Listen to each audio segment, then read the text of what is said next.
Olá, sejam bem-vindos ao programa Gestão Familiar. Hoje temos a presença da doutora Luciana, diretora executiva jurídica da Fiesp. Luciana, muito obrigado, eu sei das suas coisas. Você veio há um tempo atrás, falamos quando era projeto de lei a reforma trabalhista, e hoje o nosso tema será 1 ano da reforma trabalhista. Então apresente-se ao nosso telespectador. Bom, muito obrigada mais uma vez por participar aqui do programa Gestão Familiar. É uma honra poder estar aqui novamente. Eu sou diretora executiva jurídica da Fiesp, meu nome é Luciana Nunes Freire. Além dessa atividade dentro da entidade empresarial, eu também faço parte da nossa comissão da OAB, tem uma comissão de apoio a departamentos jurídicos, onde participam somente advogados corporativos e eu posso trabalhar lá com os meus pares, com pessoas de empresa que têm as mesmas aflições e os mesmos dilemas que o gestão jurídica. Que devem ser bem poucos, né? São vários. Então, lá eu presido essa comissão. Eu sou especialista em Direito do Trabalho, né? Fiz mestrado nessa área também e eu gostaria de ter a chance de explicar um pouquinho mais sobre essa reforma, né? Nesse primeiro ano, quais foram os impactos da reforma trabalhista? Os impactos são muito positivos, né? Os impactos da reforma, já em primeiro lugar, a gente pode observar já no judiciário uma queda de litígios trabalhistas. Nós tivemos aí, pelas pesquisas que têm sido feitas pelo próprio judiciário, o número de ações na Justiça do Trabalho caiu em 40%. Então, neste 1 ano, nós já tivemos esse fator positivo, que é menos litigância, menos aventura jurídica, menos processos na mão dos juízes trabalhistas. As pessoas estão se compondo mais, estão resolvendo as suas pendências ou conflitos fora do judiciário, dentro das empresas ou por meio de soluções de conflitos extrajudiciais. Então, o principal impacto observado até agora é a diminuição dos processos trabalhistas. A nossa Justiça do Trabalho é uma justiça muito cara, né, com dados aí que a gente tem do CNJ, que é o Conselho Nacional de Justiça, é a justiça, o Poder Judiciário, que custa mais para o cidadão, que custa mais ao Brasil, não porque há servidores com salários elevados, não, é porque há necessidade de muita mão de obra, muitos servidores, muitos juízes no Brasil todo, então se tornou uma justiça bastante expensiva. O que a gente gostaria é de trazer um equilíbrio no judiciário trabalhista para que não seja tão demandado e não fique tão grande, tão moroso como é hoje. Porque antigamente, eu vou fazer pergunta de leigo agora, a gente saía da empresa, a primeira coisa falava assim, parecia prático, vou pôr a empresa no pau, como se falava. Hoje, pelo que eu entendi, se eu fizer isso, eu respondo, se eu perder, eu respondo pela ação, né? E eu tenho que pagar. Eu li no jornal que uma funcionária do Itaú teve que pagar uma quantia exorbitante do negócio. Você acha que é por isso ou porque realmente as pessoas agora tomaram ciência que não adianta ser aventureiro de uma coisa que praticamente eu não ganhava? São vários fatores, né? Mas esse é um fator importante. A sucumbência na Justiça do Trabalho, o que é isso? Agora, a parte perdedora tem que pagar o advogado da outra parte. Então, antes, quando o reclamante ingressava com uma ação, ele não tinha nada a perder, né? Ele acabava pagando o seu advogado só quando ele tinha o resultado, quando ele tinha êxito, e ele não perdia nada tentando no judiciário receber, às vezes, direitos já pagos. Mas hoje nós temos esse equilíbrio que é os honorários de sucumbência, que já existe na Justiça Comum e agora existe na Justiça do Trabalho. Então, se o reclamante perder, ele terá que pagar o advogado da empresa. Então, isso realmente inibe a litigância.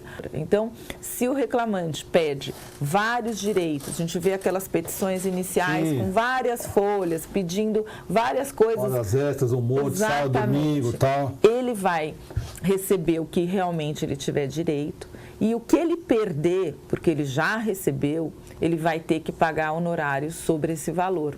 Além disso, a Justiça reitera, né, que já era permitido antes, mas não era muito aplicado na Justiça do Trabalho.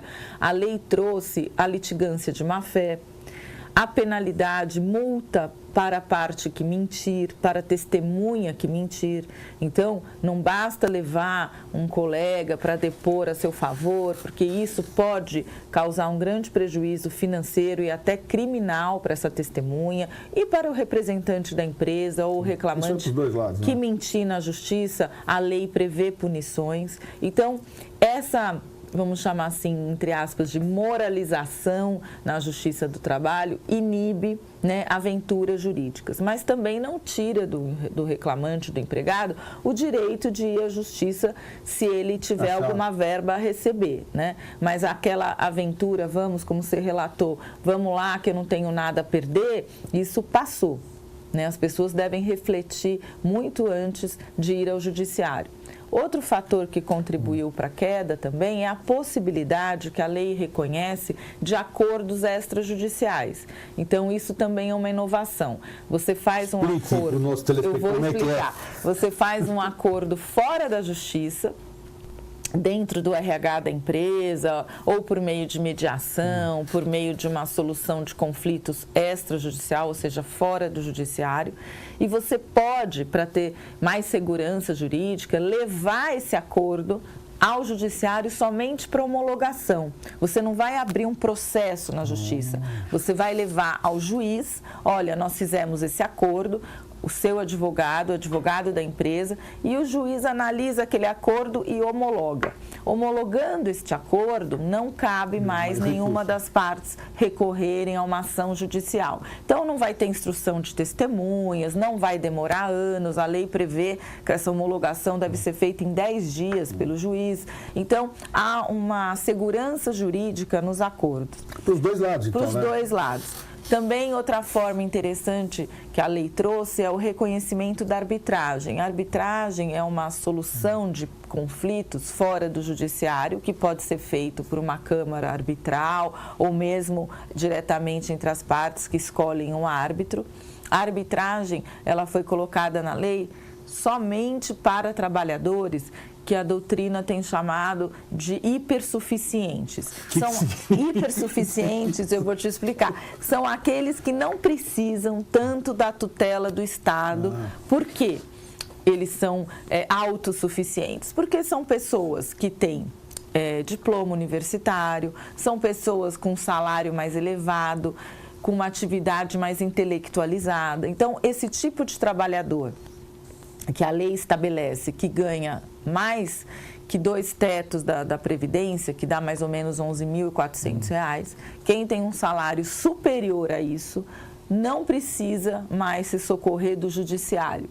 Se o empregado estiver confortável, porque também não pode ser uma imposição da empresa, ele pode resolver a pendência dentro de uma câmara de arbitragem. E qual é a vantagem disso para um líder de empresa, para um gestor, um gerente, um diretor, um presidente? Não há uma exposição como há na Justiça do Trabalho.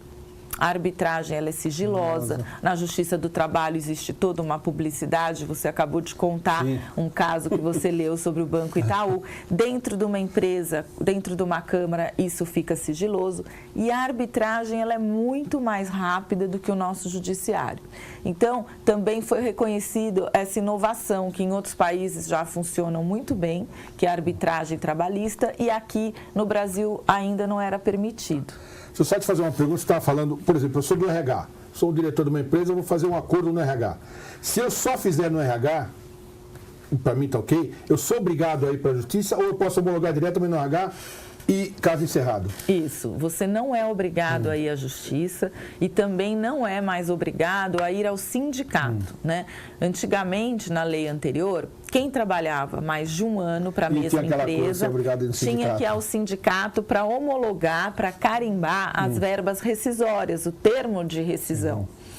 Isso foi abolido com a nova lei. Por quê? Porque foi percebido que aquela ida ao sindicato não garantia os direitos dos trabalhadores e nem a segurança da empresa. Porque mesmo carimbando no sindicato, você podia entrar com a ação, a empresa não tinha uma segurança se isso ocorreu ou não, o empregado tem 2 anos para entrar com a ação, isso continua. Aí podia pagar 2 vezes. Podia pagar 2 vezes, então era uma burocracia para as empresas e para o empregado, que não trazia segurança às partes e que muitas vezes atrasava a vida deles, porque tem sindicatos, por exemplo, construção civil, que tem mais rotatividade, sindicatos da área do varejo, tinham filas, você aguardava semanas para homologar, e isso foi abolido. Você termina seu contrato de trabalho dentro do RH da empresa, recebe as verbas na data aprazada, que a lei não mudou, você recebe os direitos trabalhistas normalmente, você confere com o RH. Se você não estiver confortável, você pode ir à justiça, ou você pode contratar um advogado e fazer um acordo, como eu mencionei, fora da justiça, mas isso tudo está garantido. Que bom, hein? Vamos para um outro assunto que é essa. Porque nós estamos chegando no final do nosso programa, falei para você que 15 minutos não dá nem para começar. É verdade. Mas eu vou te fazer uma última pergunta. A terceirização na nova lei. Porque isso gerou muita dúvida nas pessoas. Muita gente falou que muita gente ia perder emprego, uma série de outras coisas, você deve ter lido. Você sabe como é que funciona o sindicato. E eu acho que a terceirização veio para ajudar todo mundo. Mas essa é a minha opinião. A especialista é você. E eu queria ouvir sua opinião sobre isso. Olha, a terceirização, ela vem sendo maculada, criticada ao longo dos anos, mas é uma forma de trabalho que já existe em todos os países no mundo. E no Brasil já existe também há décadas. O que nós não tínhamos é uma regulamentação para essa nova forma de trabalho, que na verdade é um arranjo empresarial, que é a empresa contratar outra empresa para prestar o serviço. Antigamente, a gente só tinha regulando esse tema uma súmula, um julgado, né, uma pacificação do Tribunal TST, que dizia, olha, você só pode terceirizar o que forem serviços de apoio, serviços da atividade meio, então vigilância, portaria, atividades de apoio. Mas a sua atividade finalística, você não pode terceirizar. Mas isso é muito radical, porque no setor automotivo, por exemplo, o que é a parte final de uma montadora? O objeto da montadora é só o carro? Ou na linha de produção tem várias partes que você pode chamar um expert, uma empresa para fazer? Na construção civil, qual é a atividade final de um prédio? É o prédio pronto? Mas e o azulejista? E quem faz a pavimentação? Tudo. E existia, então, bastante crítica quando você terceirizava essa mão de obra e a Justiça do Trabalho, o Ministério Público do Trabalho condenavam esse tipo de atividade. Precisava realmente de um arcabouço, de uma legislação para proteger esses trabalhadores e essas empresas.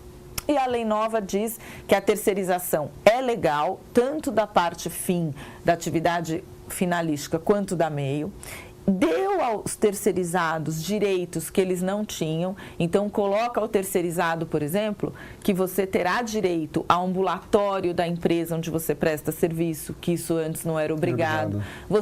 Se a empresa tomadora de serviços, ela dá ônibus, dá transporte coletivo, ela contrata fretamento, ela tem que colocar os terceirizados nesse ônibus, ela tem que garantir as mesmas condições de segurança no trabalho que ela garante para os seus trabalhadores, né? Antes, uma equipe de vigilantes ou de limpeza num prédio está trabalhando lá. Você podia ir no ambulatório porque você era o trabalhador seletista. E a faxineira que passava mal tinha que ir para a rua, para o SUS. Não, ela tem direito a usar o ambulatório da empresa. Então, foram regulamentados direitos para os terceirizados, né? Que isso não é muito ventilado, mas isso é um direito que o trabalhador terceirizado, por exemplo, ganhou. Foram colocados requisitos para a empresa terceirizada. Ela não pode abrir a portinha e dizer eu sou terceirizado. Ela vai ter que comprovar que ela tem capacidade financeira para honrar aqueles contratos. Então o aventureiro também vai embora. Então aqueles terceirizadores, vamos dizer, aquelas empresas prestadoras aventureiras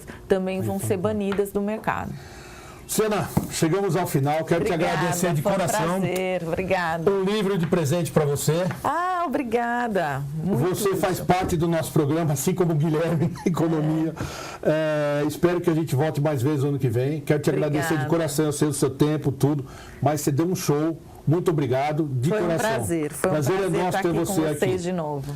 Se você quer ver este e outros programas, veja pelo nosso site. Muito obrigado e até a próxima.